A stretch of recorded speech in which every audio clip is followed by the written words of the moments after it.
दोबारा आप deputy CM बने, यहाँ के लोगों से क्या कहेंगे? मेरी उपलब्धि कुछ नहीं है। लखीसराय क्षेत्र की जनता का माँ बाला त्रिपुर सुंदरी इन दमनेश्वर महादेव माता पिता के रूप में इनके आशीर्वाद से पुनः सेवा का अवसर मिला है और बिहार की जनता का आभार है कि जो अपार बहुमत से डबल इंजन की सरकार को बिहार संभालने का, बिहारियों के सम्मान बढ़ाने का, विकसित बिहार बनाने का आशीर्वाद मिला है। माता शक्ति दे कि सबके विश्वास पर हम खड़ा उतर सकें। बिहार में बुलडोजर एक्शन जारी है सर, आपने शुरू से कहता रहा कि देखिए, बुलडोजर माफिया और अपराधियों के छाती पर चलेगा। किसी शरीफ निर्दोष बिजनेसमैन, दुकानदार इस पर कोई बुलडोजर चलाएगा तो उस पर हम एक्शन लेंगे। माननीय न्यायालय के आदेश का मैं पालन करता हूं, लेकिन किसी गरीब की झोपड़ी बिना वैकल्पिक व्यवस्था बनाए उजाड़ना, ये हमारी सरकार की सोच नहीं है, ये मानवता का सोच नहीं है।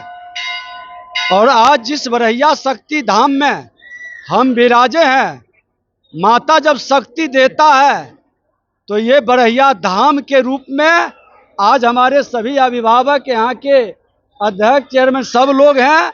अब बरहिया ग्राम नहीं, बरहिया धाम के रूप में ये पूरे बिहार और देश में जाना जाएगा। सरकारी नोटिस के बाद राबड़ी आवास खाली नहीं किया जा रहा है।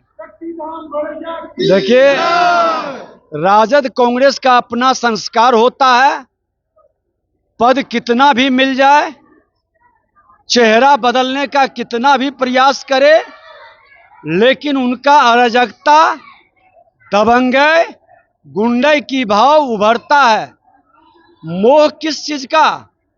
सरकारी आवास है, विभाग जो कार्रवाई करती है और सरकार की कोई मंशा नहीं है, ये एक प्रक्रिया है।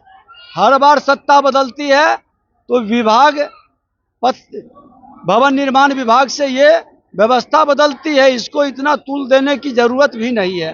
खनन विभाग फिर से मिला है सर को, क्या करेंगे? खनन विभाग में अब भय नहीं, रोजगार का अवसर बढ़ाएंगे। माफियाओं के दहशत को मिटाए हैं। अब खनन विभाग बिहार के वरदान के रूप में साबित होगा। और राजस्व भूमि सुधार विभाग अगर जो नेतृत्व ने दिया है तो सोच समझ के ही दिया है। बालू माफिया और भू माफिया और जमीन माफिया के पीछे बैठे हुए सफेदपोश चेहरे जो इस पूरी व्यवस्था को, जमीनी विवाद को नरसंहार में बदलता है, अपराध में बदलता है, बहुत बारीकी से और गंभीरता के साथ इसकी भी समीक्षा करेंगे।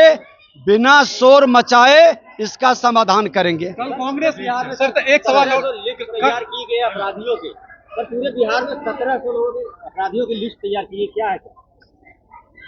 वो अपराध भ्रष्टाचार मिटाने का मुख्यमंत्री और गृह मंत्री जी की जिम्मेवारी है, लेकिन मुझको जो दिया गया है कि माफिया राज खत्म करने का, माता शक्ति दे कि बिना किसी निर्दोष का आंसू बहाए बिहार से माफियाओं का दहशत खत्म करने का हम भी प्रयास करेंगे। और जो सूची लिस्ट बन रही है पूरी प्रामाणिकता के साथ बन रही है। उसमें ज्यादातर बालू माफिया, जमीन माफिया और दारू माफिया है। और जो करनी कथनी में अंतर रखेगा, सत्ता के अंदर हो या सत्ता के बाहर हो, कोई नहीं बचेगा। कल कांग्रेस की समीक्षा बैठक हुई है, समीक्षा बैठक में जो है तो बोले